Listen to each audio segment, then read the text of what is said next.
विधानमंडल दल की नेता आराधना मिश्रा मोना से न्यूज वन इंडिया ने खास बातचीत की है। इस दौरान उन्होंने क्या कुछ कहा, सुनाते हैं आपको। विधानमंडल दल की नेता आराधना मिश्रा मोना जी हमारे साथ हैं। मैम, प्रेस कॉन्फ्रेंस की गई है, किस चीज़ पर की गई है और क्या क्या जानना? देखिए, सबसे जो महत्वपूर्ण चीज़ थी, हमें आभार व्यक्त करना था। जो गठबंधन के हमारा जो मैंडेट आया है, उस पर हमने आभार व्यक्त किया है प्रदेश की जनता को, गठबंधन के हमारे साथियों को और कार्यकर्ताओं को। उसके साथ साथ हमने एक धन्यवाद यात्रा की शुरुआत की है 11 तारीख से लेकर 15 तारीख तक, जिसमें कांग्रेस पार्टी ने 403 विधानसभा क्षेत्रों में ये धन्यवाद यात्रा जाएगी, जिसमें हमारे गठबंधन के भी जो साथी हैं उनको भी हमने आमंत्रित किया है, ताकि जन जन तक उनको आभार व्यक्त करें इस जो मैंडेट है इसके लिए, और उनको ये विश्वास दिलाएं कि जिन मुद्दों पर गठबंधन कल खड़ा था, उन मुद्दों के साथ उत्तर प्रदेश में गठबंधन उत्तर प्रदेश की जनता के साथ खड़ा। अखिलेश यादव इस गठबंधन की जो यात्रा होगी उस पर शामिल होंगे? नहीं, अखिलेश यादव जी राष्ट्रीय नेता हैं। हमने अनुरोध किया है कि गठबंधन की जो हमारे विधानसभा वाइज जो उनकी निकाय होंगे, उनकी यूनिट्स होंगी, वो उसमें शामिल होंगे।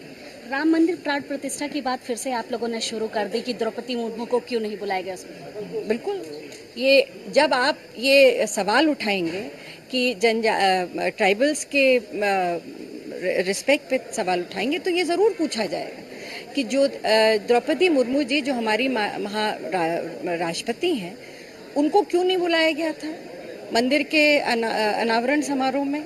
क्योंकि वो एक जनजाति की महिला है, क्योंकि इसलिए नहीं बुलाया गया उनको? तो ये सवाल अगर आप पूछे, बीजेपी पूछेगी, तो उत्तर प्रदेश की जनता भी ये सवाल पूछेगी।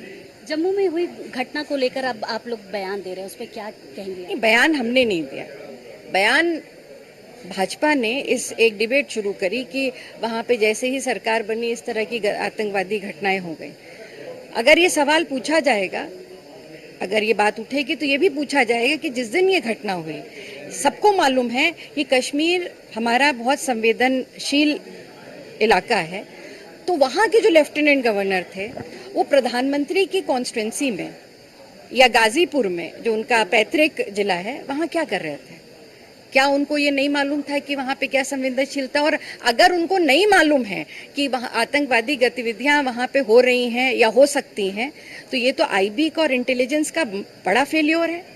और आईबी और इंटेलिजेंस किसके पास है? वो 4 जून के पहले भी बीजेपी के पास थी, आज भी बीजेपी के पास थी, तो उनका फेल्योर है।